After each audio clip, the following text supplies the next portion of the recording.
So I finally started playing Pillars of Eternity 2 Deadfire in 2023, and I currently have almost 40 hours sunk into it. So I'm not really doing a full review, but also this is more than just an initial impressions.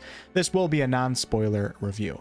I've always been interested in the Pillars series, but one of the biggest motivators for myself was Obsidian's announcement of their upcoming first-person RPG called Avowed. Now, the Avowed announcement was a few years ago, and we haven't gotten an update in a while, but Avowed is going to be set in the same world as the Pillars of Eternity games, the world of Aora. So playing the Pillars games before Avowed comes out, I would imagine is going to give an enhanced Avowed experience, as you'll already be familiar with the lore, the world, the gods, etc., and how it all works. Now, I did skip Pillars of Eternity 1 and I jumped right into Deadfire, which is 2. And I know some of you won't be happy with that, but to be honest with you, this mostly came down to my available time to game with the way that I run my channel and my life, I guess you could say. And also, I'm live streaming this experience, and Pillars 2 seemed like a more stream-friendly game when compared to the first one. From my experience so far, I do believe that playing Pillars 1 will very much enhance your Pillars 2 experience, as you do play as the main character from the first game 5 years in the future. There's many returning characters and companions, and of course the general game's world lore. But I do also think that Obsidian did a decent job of letting Pillars 2 be able to stand on its own.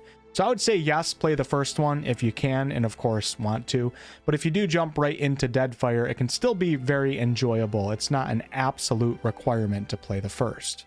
Let me start off by talking about the game's visuals and its music. The overall look of Deadfire kind of gives off the feeling that you're immersed in a painting, but the visuals still manage to give off that 3D, somewhat realistic look. When you look at the Pathfinder games, for example, I don't mind the visuals, and the particle effects were actually amazing in Wrath of the Righteous, but they do have more of a cartoony vibe to them. And Obsidian with Pillars went down more of a mature direction, I'd say, and I really appreciate that. The color choices, the saturation, the lighting, etc., it's all just very visually pleasing without being over the top, and it definitely helps set the mood and adds to the game's immersion.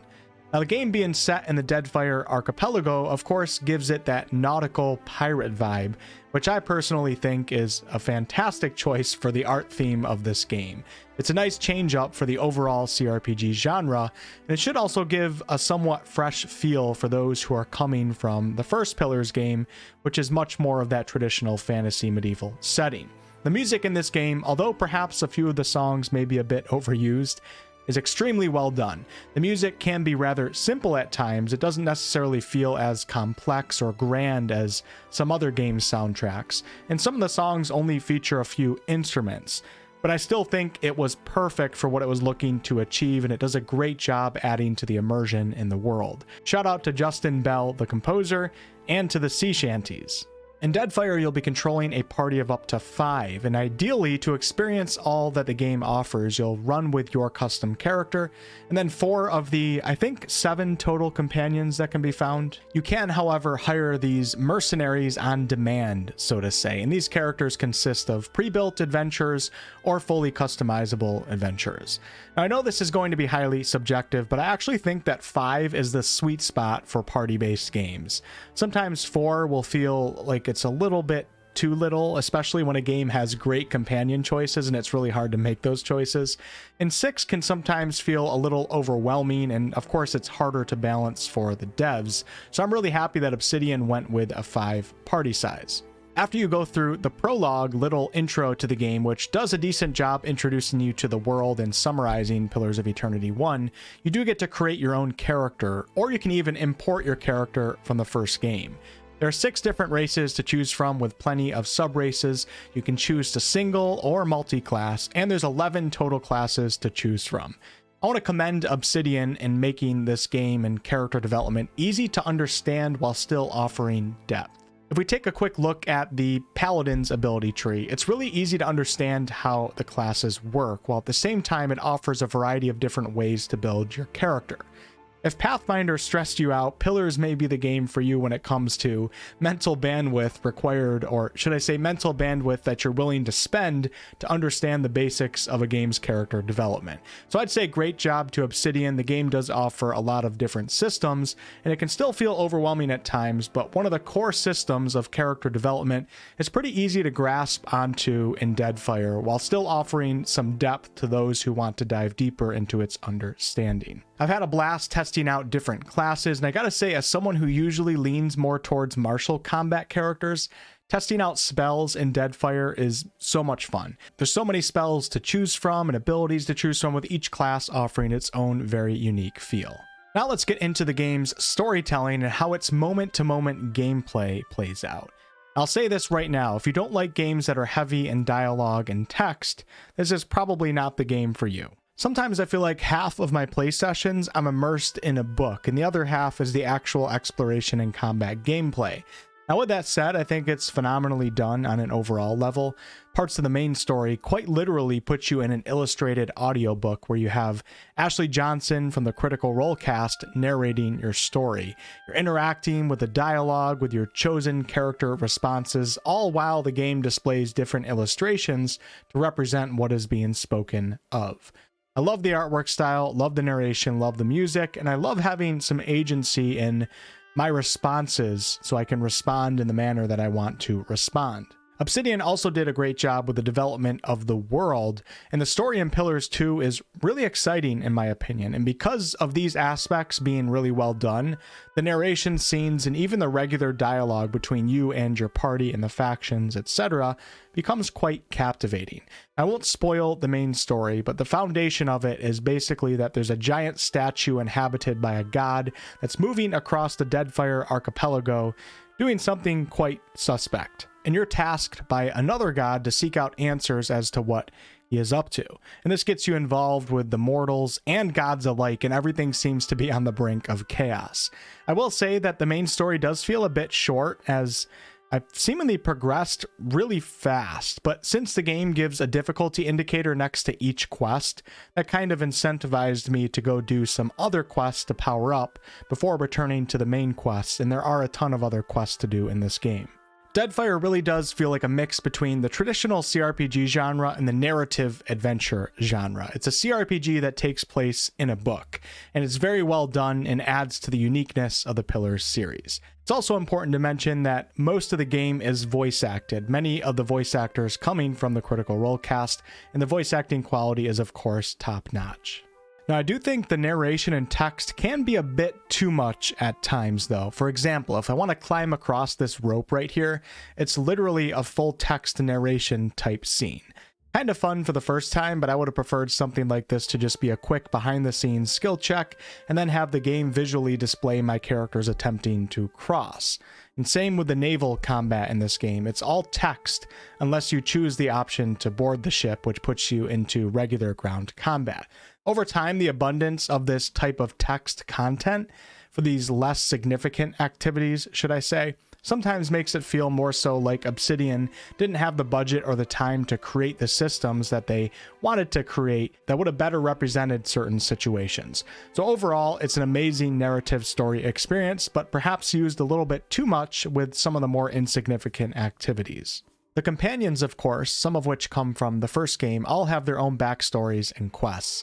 And they are interesting characters, but I gotta admit, I find myself caring more about the faction quests over the companion-specific quests, but that's just me at this point in the game. Part of this is probably due to Obsidian not organizing the companion quests into their own journal category. They're instead thrown into the all side quest section, which naturally makes my eye less interested in scrolling through them all to figure out what quest is what quest. Some of the companion quests seem to be pretty vague too, like with Ader, I forget how to pronounce his name. He's looking for someone in his quest, but there's really not much direction at all, so it's kind of just like you're hoping to stumble into the next step of the quest, and therefore I kind of lost some interest. With that said, I'm not done with the game. I certainly haven't experienced all the companions, so I can't really give a full review on that. Also, for those of you wondering, the game does offer companion romance. Now, the faction quests, on the other hand, have been fantastic in my opinion. I found 4 major factions in the game, each with their own series of quests, and they all seemingly give the player agency over how one should handle those quests. There's some really interesting characters within the factions. Shout out to my girl in the Principe, Captain Aldous. And there also seems to be multiple paths to achieve favor or disdain. Factions do play a big role in the overall game, and I don't want to get too spoilery, but you're going to have to make some important choices. In the Deadfire archipelago, there's several rich deposits of Adra, which is a crystalline coral-like resource that can store and transfer souls, and it's very powerful and can be manipulated in many ways.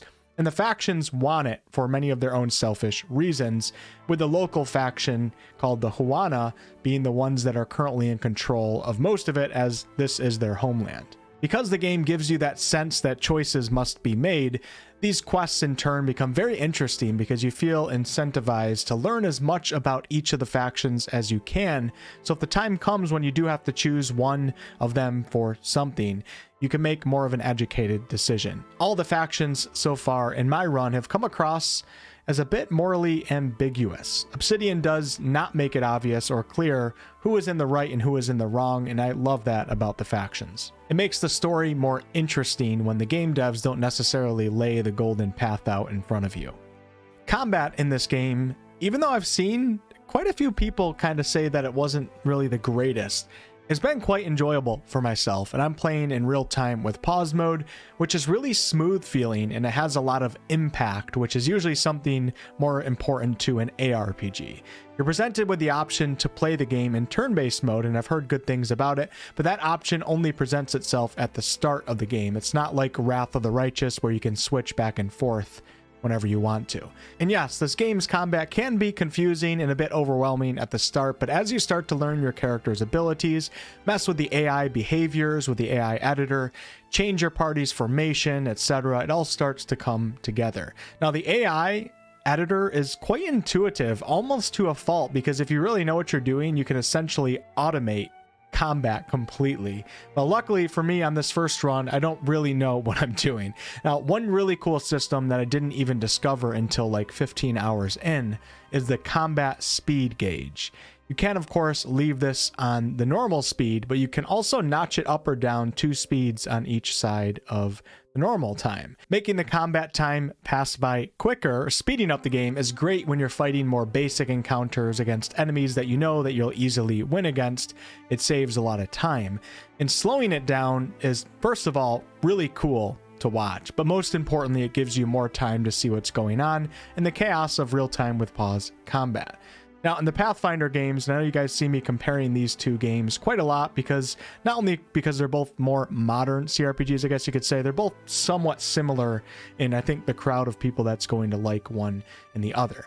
Pathfinder games, it's all about pre-buffing your party before combat begins. In Pillars, you don't pre-buff at all. In a perfect world, I would actually like a mix between Pathfinder's buffing system and Obsidian's don't do anything until combat begins, but we got what we got.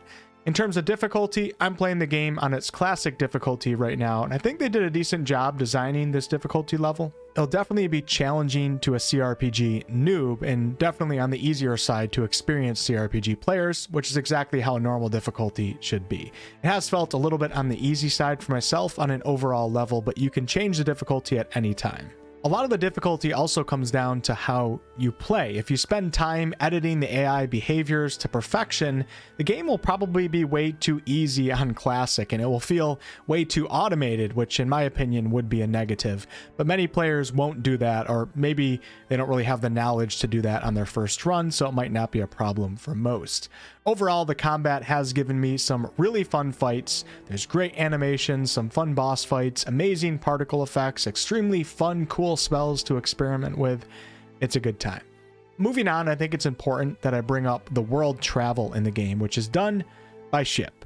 To travel from one island to another, you have to sail your ship, and there's actually an entire system of resource management behind it and ship crafting. As you sail, your companions and shipmates will be depleting your water and food reserves. And there is a ship morale system, so it's important to keep an eye on your crew and make sure everyone is happy and fed.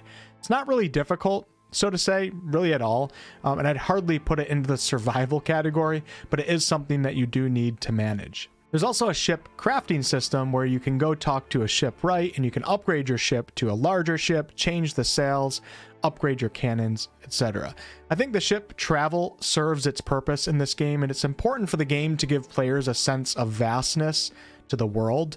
And if it was just straight up teleportation, fast travel, it wouldn't really feel like you're in a gigantic archipelago. Instead, it would feel like a series of small explorable boxes that you can just teleport to. So I do like the ship travel being in the game, but it's not exactly something I'm jumping out of my shoes to tell people about. There's actually more to it than just traveling around though, as your ship can be approached and chased by enemy ships. And if a ship catches you or you catch them, you get the options to surrender at the cost of some resources. You can try to flee. You can board the enemy ship and engage in traditional party-based combat. You can do a ship battle, which is entirely text-based. And sometimes you can also parley. I did mention the naval combat a bit earlier, but these text-based battles, in my experience, are not fun. So I almost always board the enemy ship or try to flee or surrender. If you don't upgrade your ship, it starts to become really hard to outrun enemy ships that are coming after you in the open sea. And even though it can be a bit annoying at times, always getting attacked when you're just trying to get somewhere, I do think it happens a little bit too much. That annoyance is a bit of a motivator for you to upgrade your ship and therefore get you more involved in the overall system, which I think is generally probably a good thing and adds to your sense of game progression. So overall, the ship travel serves its purpose. The sea shanties are amazing, but it's not particularly that fun, I guess I would say, but it's not horrible either, except the naval text-based combat. Now, inventory management, I've not really enjoyed in Deadfire. It's not horrible, but there's just way too much pointless stuff in my opinion. There was one time where I think I had like 19 of one weapon stacked, and I think this could be better done by making each individual item worth more, and then in turn not allowing the player to pick up as many, therefore balancing it out. I just felt like there was a lot of unnecessary stress and management that the game could have avoided. Since that was a negative for myself, I'll talk about one more negative, and that is the fog of war, but it's not really fog of war. For some reason in this game, your characters and companions' eyesights are like 20/100 because you can't see more than like 20 feet in front of your damn eyes, even after you've already explored an area. And you can see the map, but you can't see NPCs. So look, as I approach this throne room right here, no one is there, even though my characters have a clear sight of this area. And then when I get close enough, all the NPCs then render in. This in turn can make the world feel empty in the moment-to-moment gameplay when you're running around, when in fact it's not empty at all. Now, it's not a huge deal, and I know a lot of CRPGs are like this, but it was still noticeable, and it kind of took away from the beauty and immersion of foot travel. I think they could have increased the range at least a little bit more. And the last topic of discussion is performance, and overall the game has run pretty well for myself, but I'm also using a really good PC with a 4080. Now there's still some stutters at times. It kind of died down the further I got into the game, which probably shouldn't happen in a CRPG on a PC like mine, but it wasn't too bad. I'm told that the loading screens can be a bit long if you're not playing with an SSD card, like really long. I see a lot of people complaining online, so make sure to look into that more. If you don't have an SSD, if you're running an HDD on your computer, or if you're playing on an old gen console. In summary, I am very much enjoying my Deadfire experience, and I highly recommend it to those of you who are okay with a game that's so heavy with its narrative elements.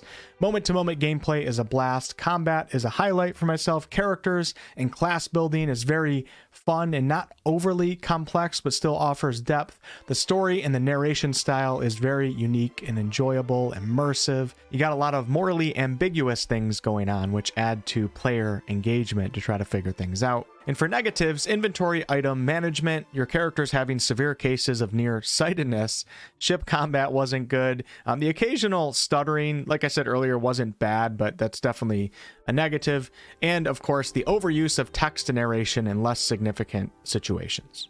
The positives far outweigh the negatives for this game, and I'm giving it a big thumbs up. If you do end up purchasing Deadfire or the first game, I do have a GOG affiliate link down below in the video description. I appreciate you using that, and I'll catch you on the next one.